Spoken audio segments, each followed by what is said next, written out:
Mira, yo salí de una universidad que es psicología clínica, por lo cual manejan la base de todo. Sin embargo, estudié 2 años en México la corriente de psicoanálisis al inicio, entonces me baso más a la corriente psicoanalítica para el trabajo clínico que llevo.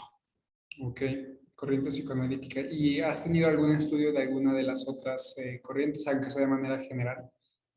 Sí, de la gestal y de neuropsicología, que no es de mi agrado en lo particular. ¿Cuál, perdón?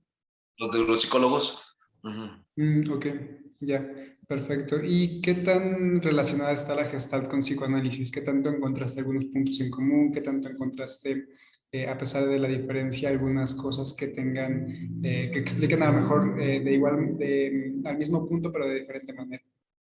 Efectivamente, mire, nosotros reconocemos al psicoanálisis como la base de muchas teorías. En algunos momentos ya ha dejado de ser funcional, como algunos términos, como la histeria, derivado de la misoginia, el machismo, que en algún momento el padre del psicoanálisis también vivió, pero no podemos hablar de él directamente, ya que es una cultura.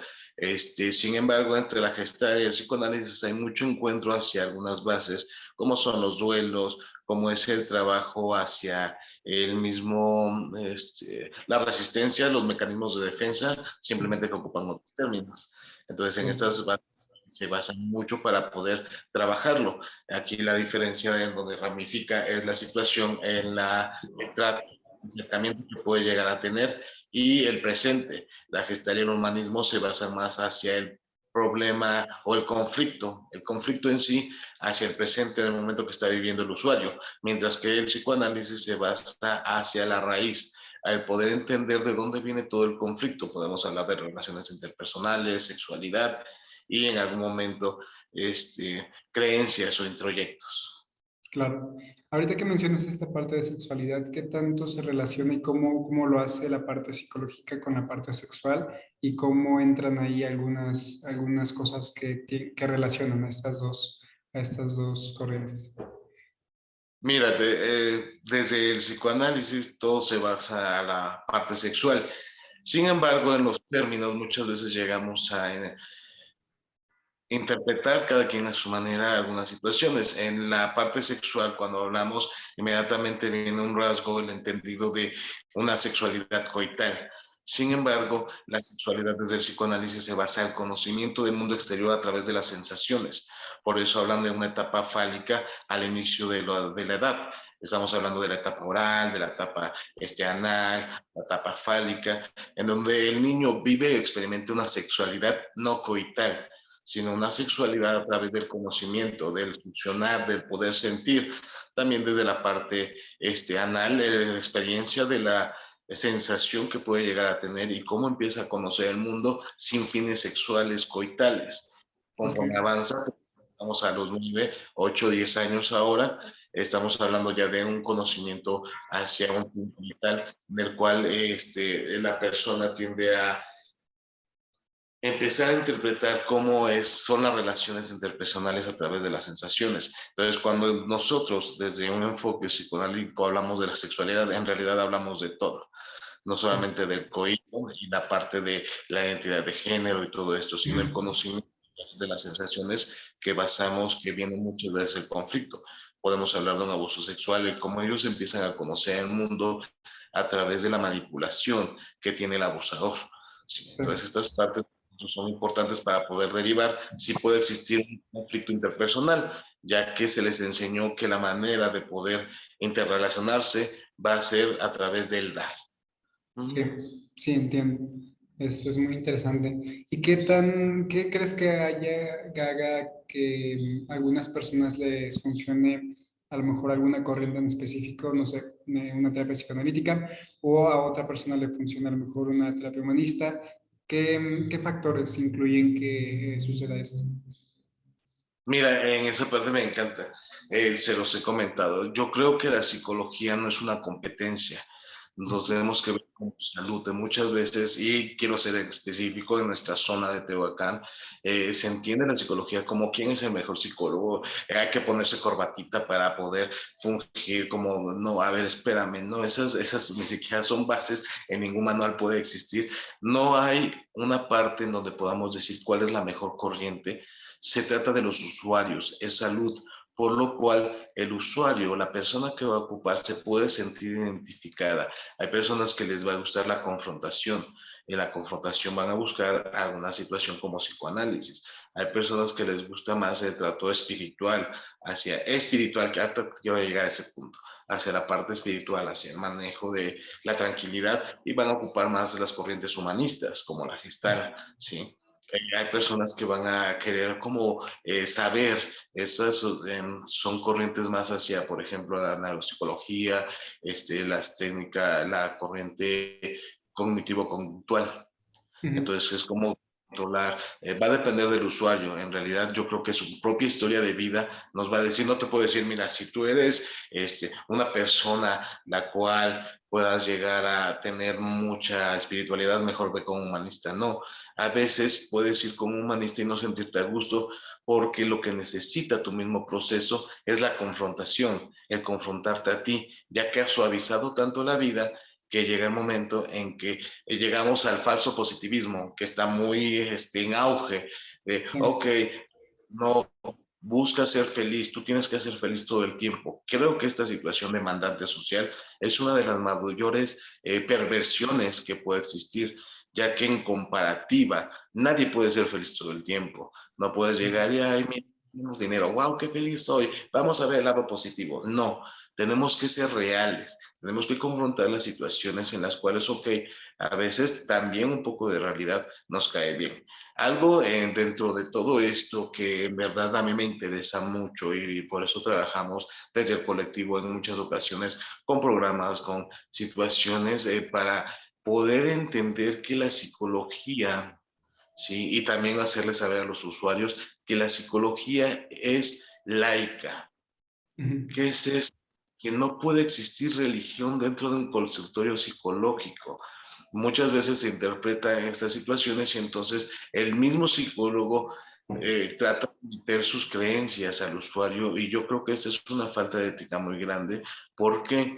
Porque nosotros dentro del consultorio no podemos meter nuestras creencias, ni siquiera nuestra propia vida dentro, porque se trata del usuario, no de ti, y guiarlo en un momento vulnerable de su vida para que él pueda recibir cualquier creencia, está mal. Realmente no podemos guiarlos hacia alguna situación. ¿Y en dónde consideras que está digamos que el punto de equilibrio entre generar una experiencia subjetiva, una creencia, eh, y pues generar a lo mejor algo que pueda apoyar a la otra persona a través de herramientas? Por ejemplo, como ahorita estoy viendo que algunas personas ocupan mucho el mindfulness, que tiene como mucha base de meditación, y pues... ¿cómo ahí tú balanceas en donde generar a lo mejor un enfoque sí espiritual, pero laico? Ok, buscar las herramientas, ¿sí? Buscar las herramientas y hacia el usuario. Por ejemplo, el usuario a veces te va a decir, ok, yo sí profeso esta religión, ¿sabes? Ah, Ujú. vale, tengo que saber de la religión.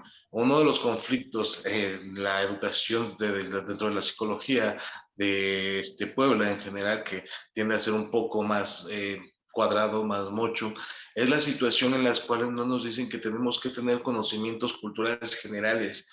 Sí, no es como, ay, es que a mí no me gusta el fútbol o no me gusta ver películas. Vas a tener que ver películas. ¿Por qué? Porque las personas van a ocupar referencias. Y si tú no entiendes la referencia, no estás llevando un buen proceso, porque te estás basando a tu vida, no a la vida del usuario. Y la que vas a tratar es su historia, no tu historia. ¿Sí? Entonces, mientras el usuario pueda vaciar sus creencias contigo sin llegar a lacerarse, estoy hablando de un comportamiento obsesivo dentro de la religión, vas a ocupar su misma creencia para poder generar herramientas.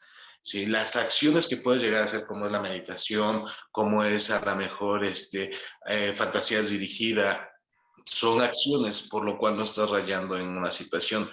Aquí cuando ya interactúas directamente, que me ha pasado en algunos momentos dentro de el proceso, en algún momento que vienen de otro psicólogo o psicóloga, X en la vida, llegan y vienen y digo, me comentan, es que me dijeron que tenía vitiligo porque tengo un demonio dentro, que Ujú. necesito Dios, ¿sabes? Eso ni siquiera es real, Sí, no puede existir. ¿En qué te basas? ¿Cuál es tu base de conocimiento donde digas, ok, el DSM-4, el DSM-6 dice que el vitiligo es la presencia de un demonio dentro de tu cuerpo? No hay, ¿sabes? Es esa parte donde radica la línea, donde tú te basas en un conocimiento o en una creencia. ok. Si es una creencia, no estás haciendo psicología, estás generando filosofía de vida y muchas veces caemos en eso. Es que yo quiero que me enseñen a vivir. A ver, espérame, nadie te puede enseñar a vivir porque no hay una manera, no hay un manual dentro de la psicología, no hay un manual que nos diga lo moral, qué es lo bueno y qué es lo malo. Nosotros los psicólogos no podemos ser reguladores sociales, ¿sabes? Te lo voy a poner claro, es que, ¿sabes? Yo soy amante, estás mal, eso está mal. A ver, ¿en quién te digo que está mal? ¿En qué manual dice que ser amante está mal? Está mal en el momento que la persona se siente mal siendo amante, por dependencia emocional. Tenemos un conocimiento. Pero si es tu creencia el pensar que está mal porque las reglas sociales lo marcan, no estás haciendo psicología. Estás basándose en normas que ni siquiera están estipuladas en un libro porque son implícitas. No hay una ley que marque que está mal ser amante, ¿sabes? Ni siquiera hay una regla que castigue por ello. Entonces, ¿en qué te estás basando? Sí, claro, entiendo. Es el existente que hay en los procesos.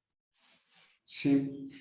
¿Qué tanto consideras que es importante tener un enfoque integral, integral de todas las corrientes, un enfoque ecléctico que integre todas las corrientes para poder generar un acompañamiento un poco más eficaz con un paciente? Sería algo muy agradable, sería algo muy funcional para el mismo usuario. Para el paciente es algo muy funcional que tú pudieras tener el conocimiento de todo, ¿sí? Sin Sí, embargo, también perderías algunas líneas en las cuales podrías estar saltando de un lugar a otro y llegaría el momento en que te perderías porque no sabrías cuál es tu objetivo. Las herramientas existentes dentro de la psicología, como son los procesos, como son las acciones, tienen un objetivo en sí. No puedes estar queriendo decir, ok, si tú haces esto, te vas a mejorar. Ajá, ¿en qué lo fundamentas? Sí. Y si tú vas saltando de un lado a otro, vas a perder el objetivo que puedas llegar a tener para cumplir tu función. Sí. Es importante que conozcas, sí, pero es muy complicado ser un todólogo en la psicología. De hecho, por ahí comentaban, si alguien pudiera unir todas las ramas de la psicología en una, bueno, le darían el Premio Nobel de la Paz porque hay demasiadas herramientas y en muchas ocasiones se contradicen algunas de las ramas también.